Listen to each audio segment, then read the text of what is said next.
जी सत श्री अकाल जी सारिਆਂ ਨੂੰ। ਅੱਜ ਦਾ ਸ਼ੋਟ ਬਹੁਤ ਹੀ ਘੈਂਟ ਹੋਣ ਵਾਲਾ ਹੈ ਕਿਉਂਕਿ ਅੱਜ ਆਪਾਂ ਕੰਪੈਰੀਜ਼ਨ ਕਰਾਂਗੇ ਦੋ ਮੋਟਰਸਾਈਕਲਾਂ ਦਾ ਹਨਾ। ਤੇ ਅੱਜ ਆਪਾਂ ਸਾਊਂਡ ਤੁਹਾਨੂੰ ਚੈੱਕ ਕਰਾਂਗੇ ਆ ਦੋਵਾਂ ਦੀ ਕਿੱਦਾਂ ਦੀ ਸਾਊਂਡ ਹੈ।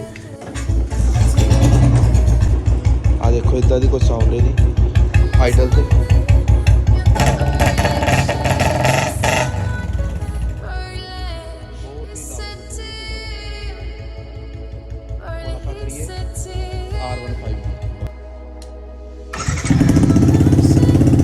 आइडल साउंड है और थोड़ा जिहा रैप करने ਆਪਾਂ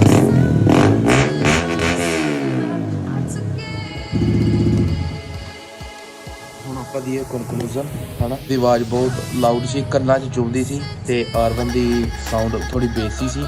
ਲਾਊਡ ਮੈਨੂੰ ਆਲਮੋਸਟ ਸਿਮਿਲਰ ਲੱਗੀ। ਬਾਕੀ ਤੁਸੀਂ ਕਮੈਂਟ ਕਰਕੇ ਦੱਸਿਓ ਕਿ ਜੀ ਮੋਟਰਸਾਈਕਲ ਦੀ ਆਵਾਜ਼ ਲਾਊਡ ਸੀ।